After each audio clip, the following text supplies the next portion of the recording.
Assalamualaikum warahmatullahi wabarakatuh. Selamat malam Pak. Perkenalkan, saya Siti Maulida Wasikal dengan NIM 2024-51030 dari program studi ilmu komputer. Pada video ini saya akan menjelaskan tugas UAS pemrograman web yang saya buat, yaitu aplikasi buku tamu digital berbasis PHP dan MySQL.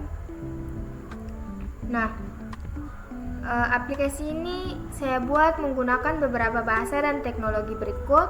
Yang pertama HTML, di mana itu untuk membuat struktur halaman web. Yang kedua CSS untuk mengatur tampilan web. Yang ketiga PHP natif sebagai bahasa pemrograman backend, MySQL sebagai database, serta XAMPP sebagai web server lokal. Jadi di sini adalah struktur file project saya, di mana folder include berisi file koneksi yang fungsinya menghubungkan aplikasi ke database MySQL bernama DB buku tamu. File ini dipanggil di setiap halaman yang butuh akses data. Yang kedua ada folder CSS, di mana berisi style CSS untuk mengatur tampilan seperti warna, layout, dan bentuk tabel. Yang ketiga ada file database, di mana ini adalah cetakan database saya, yaitu satu tabel bernama buku tamu yang ini yang menyimpan kolom nama, email, asal, keperluan, pesan, dan tanggal. Lalu ada 5 file utama, di mana terdapat indeks, tambah, hapus, edit, detail. 5 file ini adalah inti dari aplikasi yang menerapkan konsep CRUD, create, read, update, dan delete. Sebelum masuk ke aplikasinya, saya tunjukkan dulu databasenya. Saya menggunakan XAMPP untuk menjalankan server lokal. Jadi database MySQL-nya saya buka lewat PHP MyAdmin di sini.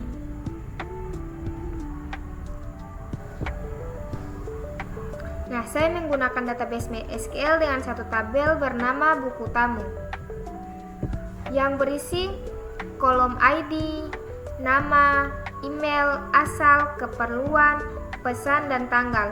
Kolom ID ini otomatis bertambah sebagai primary key dan kolom tanggal otomatis terisi waktu saat data ditambahkan. Ini contoh data yang sudah tersimpan di database. Nantinya semua data yang saya tambah, ubah, atau hapus dari aplikasi web akan langsung mengubah isi tabel ini juga. Nah, jadi ini adalah halaman utama aplikasi. Di sini ditampilkan seluruh daftar tamu dalam bentuk tabel, lengkap dengan jumlah total tamu yang sudah terdaftar. Setiap baris data punya tombol detail, edit, dan hapus. Untuk menambah tamu baru, saya klik menu tambah data. Di sini ada form yang harus diisi: nama, email, asal kota, keperluan, dan pesan atau kesan. Saya juga menambahkan validasi, misalnya nama minimal 3 karakter dan email harus berformat valid, supaya data yang masuk ke database lebih rapi.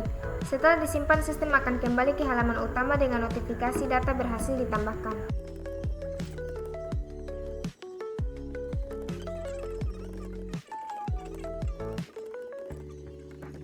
Jika saya klik tombol detail pada salah satu data, sistem akan menampilkan seluruh informasi tamu tersebut secara lengkap, termasuk pesan penuh yang di halaman utama dipotong agar tabel tetap ringkas. Nah, ini contoh tampilannya. Nah, untuk mengubah data, saya klik edit. Sistem akan mengambil data lama dari database dan menampilkannya di form, sehingga saya hanya perlu mengubah bagian yang diperlukan, lalu menyimpannya kembali. Contohnya ini. Terus saya hapus. Perbarui data. Nah, datamu berhasil diperbarui. Nah, terakhir, fitur hapus saat tombol hapus diklik, akan muncul konfirmasi terlebih dahulu untuk memastikan data benar-benar ingin dihapus. Setelah dikonfirmasi, data akan terhapus dari database secara permanen. Datamu berhasil dihapus. Itulah penjelasan singkat mengenai aplikasi buku tamu yang saya buat, mulai dari struktur file hingga fitur-fitur CRUD yang diterapkan, yaitu tambah, lihat, edit, dan hapus data tamu. Demikian presentasi dari saya. Terima kasih atas perhatian Bapak. Wassalamualaikum warahmatullahi wabarakatuh. Sekian dan terima kasih.